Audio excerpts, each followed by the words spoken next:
Hello class 9, welcome to my channel.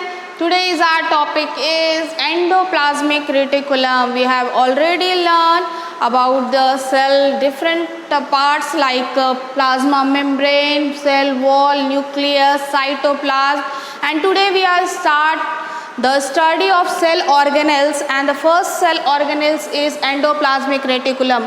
What is endoplasmic reticulum? आपने जो cell का structure देखा है ना, एक पर्टिकुलर सेल का जो स्ट्रक्चर आपने देखा है कि क्या है, ये प्लाज्मा मेम्ब्रेन है, न्यूक्लियस है, और न्यूक्लियस से ही क्या है, न्यूक्लियर एनवेलप से ही सटा हुआ एक सैक लाइक स्ट्रक्चर निकलता है.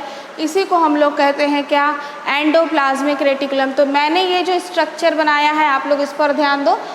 ये न्यूक्लियस हो गया, ये बीच वाला पार्ट, ठीक है, ये न्यूक्लियस है, ये न्यूक्लियर एनवेलप है, और इसी से अटैच न्यूक्लियर पोर जो होता है ना, न्यूक्लियर पोर से ही अटैच ये जो सैक लाइक स्ट्रक्चर आपको दिखता बढ़ता हुआ नज़र आ रहा है, इसी को हम लोग कहते हैं एंडोप्लाज्मिक रेटिकुलम. क्लियर? पहले हम लोग इसके स्ट्रक्चर के बारे में जानते हैं और तब हम लोग इसके फंक्शन को देखेंगे. तो फिगर आपके सामने है और हम पॉइंट बाय पॉइंट आपको बताते जाते हैं कि कैसा होता है इसका structure. So first point is the endoplasmic reticulum is an extensive network of intracellular membrane that occupies most of the cytoplasm. बात कही जा रही है कि ये एक ऐसा एक्सटेंसिव नेटवर्क है, एक पूरे जाल बनाया हुआ है कि इसके अंदर सेल के अंदर जस्ट न्यूक्लियस से सटा हुआ ये आगे की ओर बढ़ता हुआ एक पूरा नेटवर्क फॉर्म करके रखा हुआ है. ठीक है, और क्या बोल रहा है कि ये it occupies most of the cytoplasm, क्योंकि ये जो एंडोप्लाज्मिक रेटिकुलम होते हैं वो स्टार्ट तो होते हैं यहाँ न्यूक्लियर एनवेलप से स्टार्ट होते हैं, और एंड इनका दूसरा एंड कहाँ एंड होता है, ये सीधे पहुँच जाते हैं.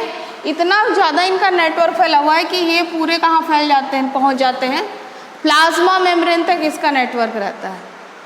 ठीक है, इसलिए सबसे ज़्यादा साइटोप्लाज्म में सबसे ज़्यादा स्पेस ऑक्यूपाई करने वाला कौन है, ऑर्गेनेल्स है. ठीक है, क्या बोला मैंने बोला कि ये जो है स्टार्ट होता है कहाँ से, न्यूक्लियर एनवेलप से स्टार्ट होता हुआ सीधे कहाँ पहुँच जाता है, प्लाज्मा मेम्ब्रेन तक पहुँच जाता है. तो इसका नेटवर्क जो है वो काफ़ी फैला हुआ है साइटोप्लाज्म में, इसलिए ये साइटोप्लाज्म में सबसे ज़्यादा स्पेस ऑक्यूपाई करता है.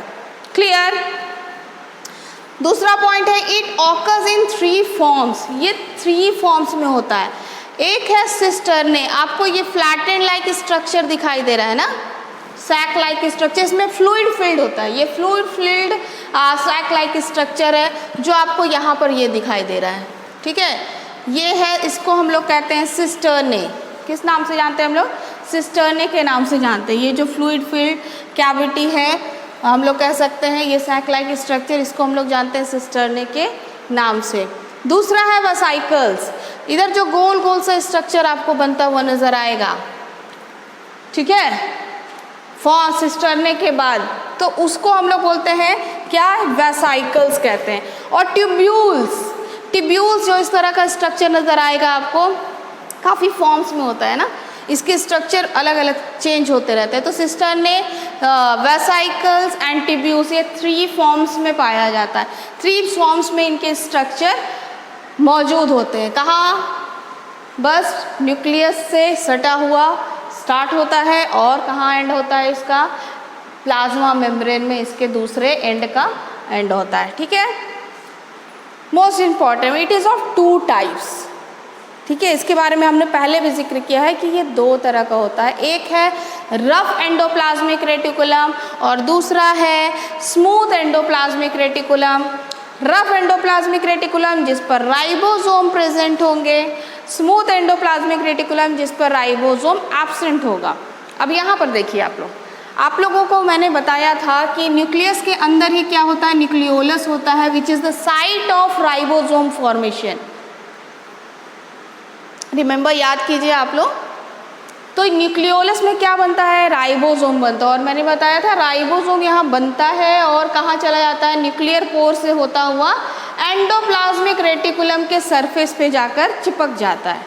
ठीक है। और राइबोसोम का काम क्या है? It is the site of protein synthesis. अभी जस्ट इसके बाद हम लोग राइबोसोम के बारे में भी पढ़ेंगे, है ना।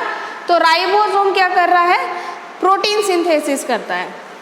तो ये क्या करता है? जाकर के एंडोप्लाज्मिक रेटिकुलम के सरफेस पे जाके चिपक जाता है। तो ये आपको जो गोल गोल सा स्ट्रक्चर दिखाई दे रहा है, ये है राइबोसोम। कुछ न्यूक्लियर पोर के भी सरफेस पे ये चिपका मिलेगा आपको, क्लियर, क्योंकि न्यूक्लियर पोर से ही निकल रहा, मतलब न्यूक्लियर एनवेलप के सरफेस पे भी आपको ये चिपका हुआ मिल सकता है। तो जहाँ तक ये अक्सर रहेगा कहाँ? न्यूक्लियस के पास वाला एंडोप्लाज्मिक रेटिकुलम वाले सरफेस पे ही ये ज़्यादा चिपका हुआ मिलता है। तो न्यूक्लियस के जो आसपास ये जो नेटवर्क है एंडोप्लाज्मिक रेटिकुलम का, उसी पर ये ज़्यादा चिपका हुआ मिलेगा, क्योंकि ये न्यूक्लियर पोर से निकल रहा है बन के, है ना। तो जिस एंडोप्लाज्मिक रेटिकुलम पर ये राइबोसोम प्रेजेंट होगा, उसका सरफेस कैसा होगा? रफ हो जाएगा ना, रफ हो जाएगा। तो उसको हम लोग बोलते हैं रफ एंडोप्लाज्मिक रेटिकुलम, शॉर्ट में हम लोग RER लिखते हैं। और जो बाद वाले रहते हैं, ये जो दूर वाले रहते हैं एंडोप्लाज्मिक रेटिकुलम, इनके सरफेस तक ये नहीं पहुंच पाता, तो इनके सरफेस क्या होते हैं? स्मूथ होते हैं, इसलिए इसको हम लोग कहते हैं स्मूथ एंडोप्लाज्मिक रेटिकुलम। तो जैसा कि रफ एंडोप्लाज्मिक रेटिकुलम पे राइबोसोम प्रेजेंट है, तो यहाँ पे प्रोटीन सिंथेसिस हो रहा है, वैसे ही स्मूथ एंडोप्लाज्मिक रेटिकुलम क्या कर रहा है? लिपिड फॉर्मेशन में हेल्प करता है। अभी हम लोग इसके फंक्शन को डिटेल में देखते हैं। आई होप कि इसका स्ट्रक्चर आपको क्लियर होगा। अब हम लोग इसका देखते हैं फंक्शन। नाउ हम लोग देखते हैं फंक्शन ऑफ एंडोप्लाज्मिक रेटिकुलम। ऐसे तो सारे ऑर्गेनेल्स के फंक्शन और सारे ऑर्गेनल के स्ट्रक्चर बहुत ही इंपॉर्टेंट है, पर एंडोप्लाज्मिक रेटिकुलम भी बहुत ही ज़्यादा इंपॉर्टेंट है। और इसके फंक्शन मैं ऑलरेडी 2 का जिक्र कर चुकी हूँ। एक है प्रोटीन सिंथेसिस, जो रफ एंडोप्लाज्मिक रेटिकुलम में होता है, जिसके सरफेस पर क्या मौजूद है? राइबोसोम मौजूद है, जो क्या कर रहा है? प्रोटीन को सिंथेसाइज कर रहा है। और सेकेंड वन, लिपिड का प्रोडक्शन भी कहाँ हो रहा है? स्मूथ एंडोप्लाज्मिक रेटिकुलम में हो रहा है। तो यही है 2 पॉइंट हमारा। स्टार्टिंग देखिए, rough endoplasmic reticulum synthesise protein. तो रफ एंडोप्लाज्मिक रेटिकुलम पर मौजूद राइबोसोम में क्या हो रहा है? प्रोटीन का सिंथेसिस हो रहा है। देखिए, हम लोग अपने जितने भी लिविंग ऑर्गेनिज्म हैं, हम लोग अपने फूड में भी क्या कर रहे हैं? प्रोटीन को ले रहे हैं। हम लोग बाहर से भी प्रोटीन को अपने बॉडी में लेते हैं, लेकिन हमारा बॉडी जो है वो खुद भी क्या कर रहा है? प्रोटीन, लिपिड सब प्रोड्यूस करता है। और कहाँ करेगा? करता है हमारे सेल में, करता है एंडोप्लाज्मिक रेटिकुलम में, ठीक है। तो फर्स्ट पॉइंट हमारा क्या है? Rough endoplasmic reticulum synthesise protein. And second point is smooth endoplasmic reticulums produce fat और लिपिड मॉलिक्यूल। कहाँ? स्मूथ एंडोप्लाज्मिक रेटिकुलम में, ठीक है। तो ये बिल्कुल याद रखना है, कहाँ पर प्रोटीन का सिंथेसिस होता है और कहाँ पर लिपिड का सिंथेसिस होता है। It's very important for the objective purpose. So third point is endoplasmic reticulum shows membrane biogenesis। देखिए, ये क्या है? प्लाज्मा मेम्ब्रेन है। और प्लाज्मा मेम्ब्रेन का स्ट्रक्चर आप लोग याद कीजिए क्या था? प्लाज्मा मेम्ब्रेन बना था हमारा लिपिड बाइलेयर से, प्रोटीन से और सम कार्बोहाइड्रेट से बना था। तो प्लाज्मा मेम्ब्रेन का जो स्ट्रक्चर है, इसमें लिपिड और प्रोटीन की आवश्यकता होती है, नीड होती है। वो कहाँ से जाता है? इसी एंडोप्लाज्मिक रेटिकुलम में जो प्रोटीन का फॉर्मेशन हो रहा है, जो लिपिड का फॉर्मेशन हो रहा है, ये पहुँच जाता है कहाँ? जैसे यहाँ पर हो रहा है, तो ये ही पहुँचता है कहाँ पर? इस प्लाज्मा मेम्ब्रेन पर पहुंचता है। और प्लाज्मा मेम्ब्रेन के स्ट्रक्चर को फॉर्म करने में क्या करता है? हेल्प करता है। तो उसी सेल का प्रोटीन, उसी सेल का लिपिड क्या कर रहा है? उसी सेल के प्लाज्मा मेम्ब्रेन के स्ट्रक्चर को फॉर्मेशन में हेल्प कर रहा है, स्ट्रक्चर के फॉर्मेशन में हेल्प कर रहा है। इसी को हम लोग कहते हैं membrane biogenesis. Clear? Next point है क्या? Remaining protein and lipid act as a hormone and enzymes. So hormone and enzymes are very important in our body and do many functions ना। बहुत सारे हार्मोन्स और बहुत सारे एंजाइम्स बहुत सारे फंक्शन हमारे बॉडी में करते हैं। तो जितने भी बाकी बच जाते हैं, मतलब इसके स्ट्रक्चर में के फॉर्मेशन के प्लाज्मा मेम्ब्रेन के स्ट्रक्चर के फॉर्मेशन के बाद भी जो प्रोटीन और लिपिड बच जा रहे हैं वो क्या करते हैं, हार्मोन्स और इंजाइम की तरह एक्ट करने लगते हैं। मेनली जो स्मूथ एंडोप्लाज्मिक रेटिकुलम में जो लिपिड बन रहा है वो एस्टेरॉइड्स हार्मोन्स फॉर्म कर देता है, और जो रफ एंडोप्लाज्मिक रेटिकुलम में बन रहा है प्रोटीन वो डाइजेस्टिव एंजाइम्स मेनली फॉर्म करती है, जैसे कि आगे हम लोग पढ़ेंगे लाइसोसोम सेल ऑर्गेनल्स के बारे में, जो हमारे बॉडी में क्या कर रहा है, वेस्ट को या कुछ फॉरेन मॉलिक्यूल होता है तो उसको वो क्या करता है, डाइजेस्ट कर लेता है और हमारे सेल को बिल्कुल स्वस्थ रखता है। तो उसमें बहुत ही पावरफुल डाइजेस्टिव एंजाइम्स पाए जाते हैं जो कहाँ बनते हैं, इसी रफ एंडोप्लाज्मिक रेटिकुलम में बन जाते हैं। क्लियर? ये मैं फिर से जब लाइसोसोम आपको पढ़ाऊंगी वहाँ पर फिर से इस बात का जिक्र ज़रूर होगा। नेक्स्ट है endoplasmic reticulum forms network system. ये क्या कर रहा है, एक नेटवर्क बना रहा है ना, पूरा यहाँ न्यूक्लियस से लेकर के प्लाज्मा मेम्ब्रेन तक एक नेटवर्क बनाता है। तो कोई भी मटेरियल को पास करना, हम लोग जान रहे हैं कि सेल के अंदर ट्रांसपोर्ट चल रहा है, तो किसी भी मटेरियल को अगर पास करना है तो भाई इसी के थ्रू जाना पड़ता है न्यूक्लियस तक, और उधर से भी निकलना है तो इसी के थ्रू आना पड़ता है। इसके बाद फिर गोल्जी अपरेटस होते हैं, यही सेल के अंदर ही गोल्जी अपरेटस होते हैं, कुछ वेसाइकल्स होते हैं, इन सब के थ्रू क्या कर रहा है, मटेरियल्स पास करते हैं प्लाज्मा मेम्ब्रेन में। यहाँ साइटोप्लाज्म में किसी को इधर उधर जाना है कोई भी मटेरियल को तो इसके थ्रू पास करते हैं। ठीक है, तो नेक्स्ट पॉइंट भी यही है कि endoplasmic reticulum serve as channel for the transportation of material between cytoplasm and nucleus. Cytoplasm और न्यूक्लियस के बीच भी अगर किसी मटेरियल को ट्रांसपोर्ट होना है एक जगह से दूसरी जगह तो वो एंडोप्लाज्मिक रेटिकुलम के थ्रू ही जाएगा। नेक्स्ट पॉइंट है डिटॉक्सिफाई पॉइजन एंड ड्रग्स। ये मेनली होता है वर्टिब्रेट्स के लीवर सेल में। वर्टिब्रेट्स के जो लीवर का सेल होता है उसका जो स्मूथ एंडोप्लाज्मिक रेटिकुलम है वो क्या कर रहा है, पॉइजन और ड्रग को डिटॉक्सिफाई करता है। So it is the function of endoplasmic reticulum. I hope you all understand all the points very clearly. If you have any problem then please comment me and I will definitely answer you.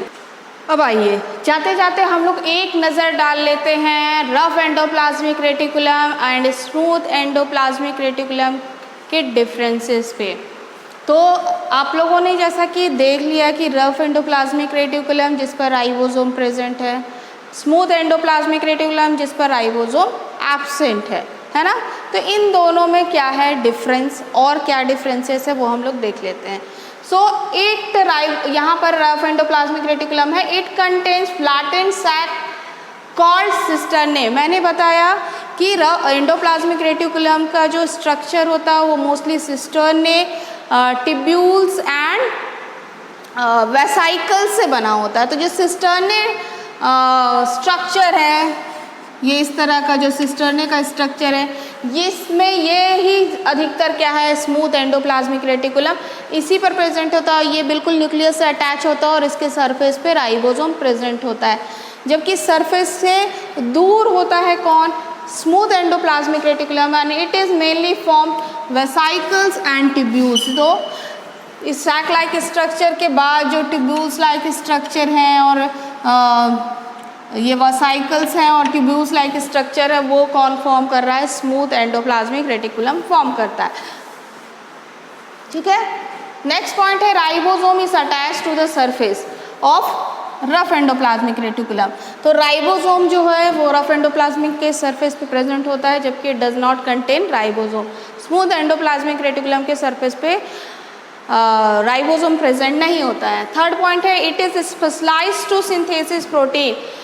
Of course जहाँ ribosome होगा protein synthesis वहीं होगी, और ribosome कहाँ है, rough endoplasmic reticulum में है। But smooth endoplasmic reticulum is specialised to synthesise lipid and steroids hormones. Fourth point is it is abundant in exocrine pancreatic cell. We know that in pancreas two types of cells is present we know that pancreas is the both exocrine and endocrine cell, है ना। तो उसका जो exocrine part है, pancreas का जो exocrine parts है, वहाँ जो सेल्स प्रेजेंट हैं उसमें ये रफ एंडोप्लाज्मिक रेटिकुलम बहुत ज़्यादा पाया जाता है। प्लस ये एंटीबॉडी सिक्रेटिंग प्लाज्मा सेल्स में भी ये सब बहुत ज़्यादा पाया जाता है।